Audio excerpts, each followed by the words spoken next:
નમસ્કાર મિત્રો, જય રામાધણી, જય વીર મહારાજ, જય માતાજી. તો આપણે રેસીપીની શરૂઆત કર્યા પહેલાં માતાજીના દર્શન કરીશું અને હવે રેસીપીની શરૂઆત કરીશું. નમસ્કાર મિત્રો, જય રામાધણી, જય વીર મહારાજ, જય માતાજી. તો મિત્રો આજે આપણે બનાવી છે ટામેટાની ચટણી. તો મિત્રો અમે ગામડામાં ચટણી દેશી રીતે કઈ રીતના બનાવી છે વિડીયો જુઓ તમે. જો મિત્રો આપણે ટામેટાની સરસ ચટણી બનાવી છે, ખાવાની બહુ જ મજા આવે. તો મિત્રો જોતાં જ મોંમાં પાણી આવી જાય. તો મિત્રો ઘરે કોઈ સબ્જી આપણે ના હોય અને ટામેટાની ચટણી બનાવીએ, ટામેટા એકલા હોય તો ટામેટાની ચટણી બની શકે સરસ રીતે. અને સાથે ઘઉંની રોટલી, બાજરીનો રોટલો હોય તો પણ ચાલે. તો મિત્રો વિડીયો પૂરો જો તો તમને ખબર પડશે કે ચટણી કઈ રીતે બનાવી. નમસ્કાર મિત્રો, જય રામાધણી, જય વીર મહારાજ, જય માતાજી. તો મિત્રો આજે આપણે એક રેસીપી બનાવવા જઈ રહ્યા છીએ. તે રેસીપીનું નામ છે ટામેટાની ચટણી. તો મિત્રો જો આપણે 3 ટામેટા લીધા છે અને ટામેટાની જે મેં ગામડામાં દેશી રીતે ચટણી બનાવી છે તે આપણે ચટણી બનાવવાની છે.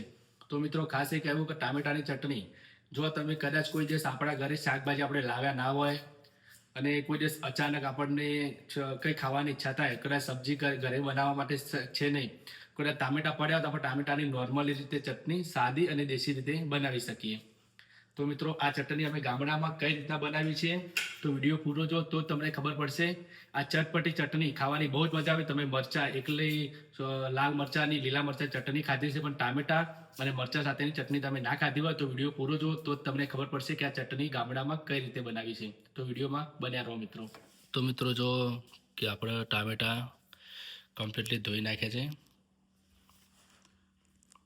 તમારે જે પ્રમાણે ક્વોન્ટિટીમાં બનાવવાનું એ પ્રમાણે ટામેટા લઈ શકો છો.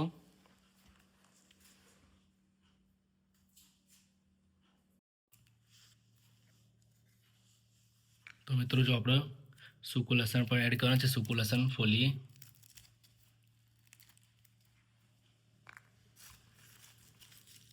તો મિત્રો ચટણીમાં સૂકું લસણ જેટલું વધારે એડ કરીએ એટલું સારું, સ્વાદમાં પણ સ્વાદિષ્ટ વધારે બનશે.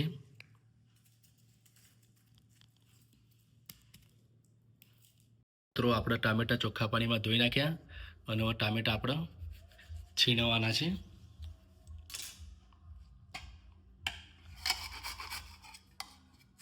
ટામેટાના 2 ટુકડા કર્યા આપણે અને હવે એને સારી રીતે છીણી દઈશું.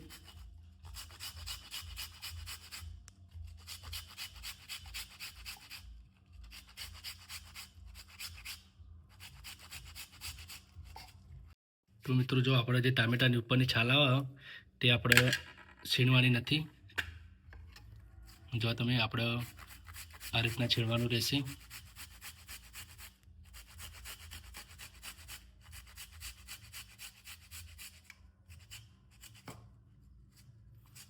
આ રીતના આપણે 3 ટામેટા છીણવાના છે.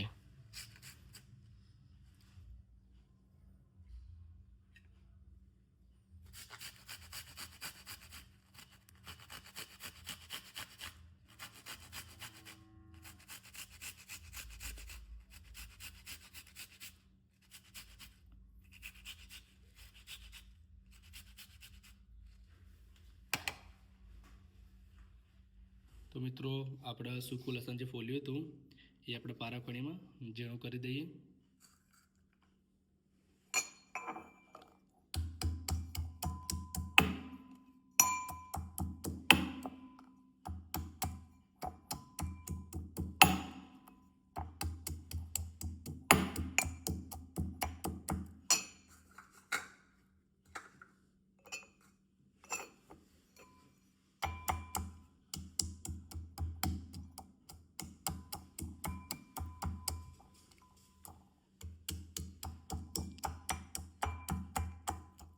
તો મિત્રો જો આપણે કમ્પ્લીટલી લસણ સૂકું ઝીણું કરી દીધું છે.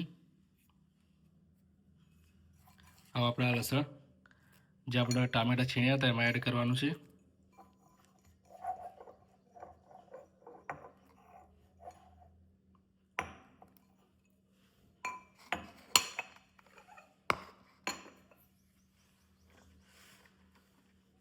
મિત્રો આપણે એમાં જે સૂકું લાલ મરચું આવે છે એ પણ એડ કરવાનું છે.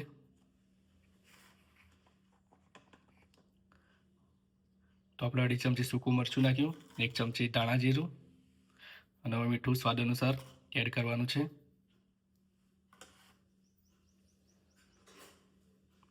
અને સારી રીતે ચમચી વડે મિક્સ કરી દઈશું.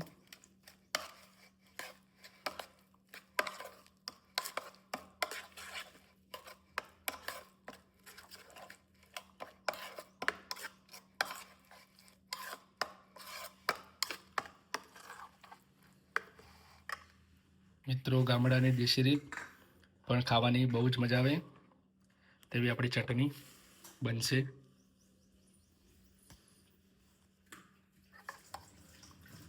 જો તમે મોંમાં પાણી આવી જાય તેવી ચટણી આપણી અત્યારે લાગે છે.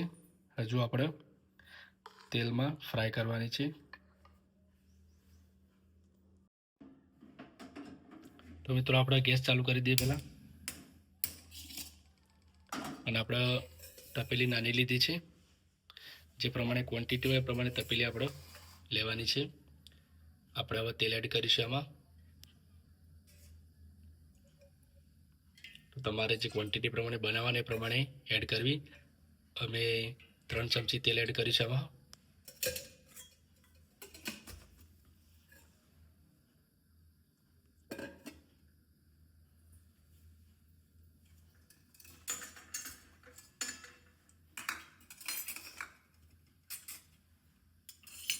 તેલ સાધારણ નોર્મલી ગરમ થાય ત્યારે આપણે એમાં જીરું એડ કરવાનું છે. તો આપણે 1 ચમચી જીરું એડ કરી દીધું.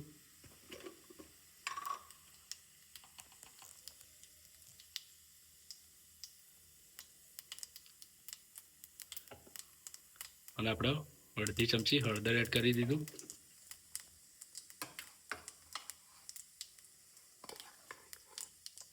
ત્યારબાદ આપણે જે બાઉલમાં ચટણી બનાવી હતી તે એડ કરવાની છે.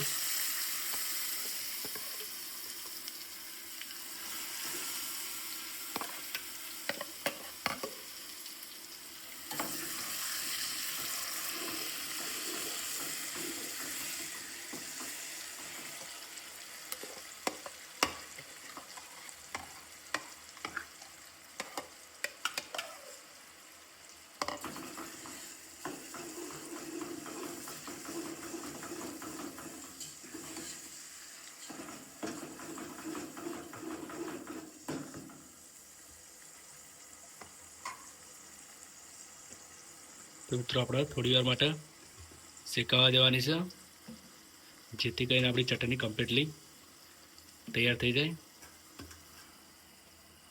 ગેસનો તાપમાન નોર્મલી રાખવાનો છે. આપણે હવે 1 થી 1.5 મિનિટ માટે ઢાંકી દઈશું. જો મિત્રો, 1 થી 1.5 મિનિટ થઈ ગઈ. મિત્રો, સારી રીતે ચમચી વડે મિક્સ કરવું અને પછી ચટણી કમ્પ્લીટલી શેકાવા દેવી.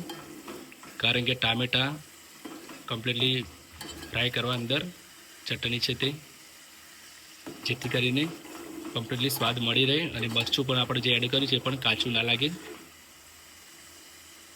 અને લસણ પણ સારી રીતે ફ્રાય કરવું પડે. જુઓ મિત્રો, આપણી ચટણી કેટલી સરસ રીતે દેખાઈ રહી છે. સ્વાદમાં પણ એટલી સરસ રીતે સ્વાદિષ્ટ બનશે.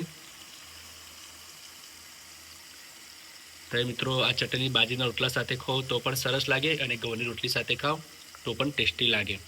તો આપણે ફરીથી ઢાંકી દઈએ. તો મિત્રો, જો આપણે કોથમીર, ધનિયા કટિંગ કરીને મૂકી દીધા છે, પાણીમાં, ચોખ્ખા પાણીમાં ધોઈ નાખ્યા છે, એ પણ આપણે એડ કરવાના છે ચટણીમાં.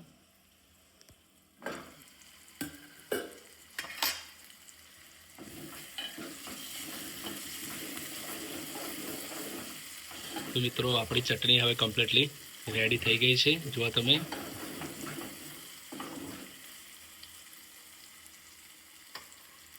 આપણે હવે કોથમીર જે કટિંગ કરીને મૂકી હતી ચોખ્ખા પાણીમાં ધોઈને એ આપણે એડ કરવાની છે આમાં.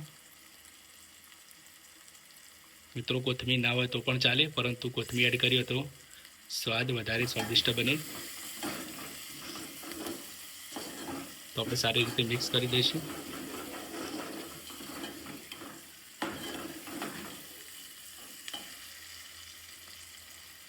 તો તો આપણે હવે નીચે ઉતારી દઈશું.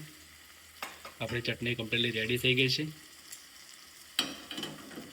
ગેસ પણ બંધ કરી દઈએ. જો મિત્રો, આપણી ચટણી સરસ તૈયાર થઈ ગઈ છે. ખાવાની પણ એટલી જ મજા આવશે. તો આપણે હવે ઘઉંની રોટલી સાથે ટેસ્ટ કરવાનો છે. નમસ્કાર મિત્રો, તો આપણી ચટણી રેડી થઈ ગઈ છે ટામેટાની. જો તમે કેટલી સરસ રીતે ટામેટા ચટણી તૈયાર થઈ છે.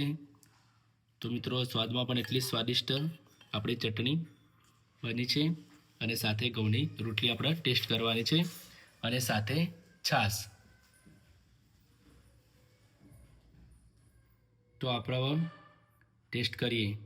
નમસ્કાર મિત્રો, જય રામાધણી, જય વીરવરા, જય માતાજી. તો મિત્રો, આજે આપણે ટામેટાની રેસીપી બનાવી છે. તમે જોઈ કે આપણે ટામેટાની ચટણી બનાવી છે. તો મિત્રો, તમને બધાને ખબર જ હશે કે આપણે ટામેટાની ચટણી કદાચ તમે ના ખાધી હોય તો એકવાર જરૂરથી બનાવો.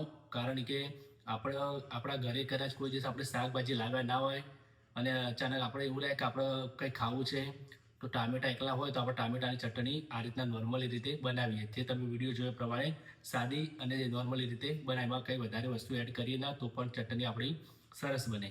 અને સાથે ઘઉંની રોટલી ખાઓ તો પણ સ્વાદિષ્ટ લાગે અને બાજરીનો રોટલો ખાઓ તો પણ ચાલે મિત્રો. તો મિત્રો, આપણે ટામેટાની ચટણીનો ટેસ્ટ કરીએ હવે.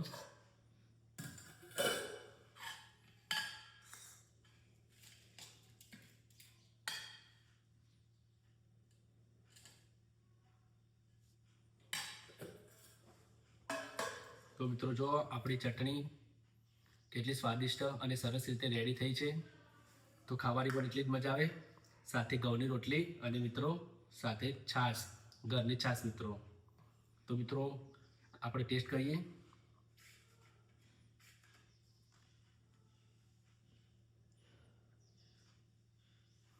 જો મિત્રો, ચટણી આપણી તૈયાર થતાં જ પહેલાં જ પાણી આવી જાય છે મોંમાં. તો કેટલી સ્વાદિષ્ટ બને છે વિચારો તમે. ખાવાની બહુ જ મજા આવે. તો મિત્રો, ગામડાની દેશી રીતે હવે આપણે ચટણી ટેસ્ટ કરીએ.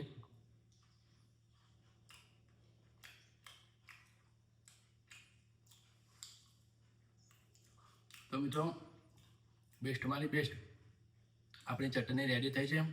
મિત્રો, કદાચ તમે એકલી મરચાંની ચટણી તમે તીખી લાગે, તમે કદાચ ખાઈ ના શકો મરચાંની ચટણી, તો એના ટામેટાની ચટણી આપણે બનાવી શકીએ. એમાં મરચું થોડું એડ કરો, થોડું આપણે એડ કરીએ, એનાથી થોડું એડ કરો તો પણ ચાલે. પરંતુ ટામેટાની ચટણી બેસ્ટ સ્વાદિષ્ટ બને છે. તમે પણ ટ્રાય જરૂર કરો. તો મિત્રો, તમે આ વિડીયો પ્રમાણે બનાવશો તો આપણો ટામેટાની ચટણી સરસ બનશે. તો મિત્રો, અમારી જેવી ઓફિસર ચેનલ પર આવે તે બદલ તમારા બધાનું હાર્દિક દિલથી સ્વાગત કરું છું. અને જેવો તમે આગળના વિડીયોમાં સપોર્ટ કર્યો છે તેવો સપોર્ટ કરતા રહો મિત્રો. અને મિત્રો, કદાચ તીખું લાગે તો આપણે છાશ પણ સાથે પી શકીએ. મિત્રો, છાશ તો આપણે કોઈ પણ ખોરાક ખાતા હોય તો છાશ તો પીએ તો પણ ચાલે. તો મિત્રો, જો સપોર્ટ કરીશું આ વિડીયોમાં સપોર્ટ કરતા રહેજો મિત્રો. તો મિત્રો, મળીએ નેક્સ્ટ વિડીયોમાં. જય રામાધણી, જય વીર મહારાજ, જય માતાજી.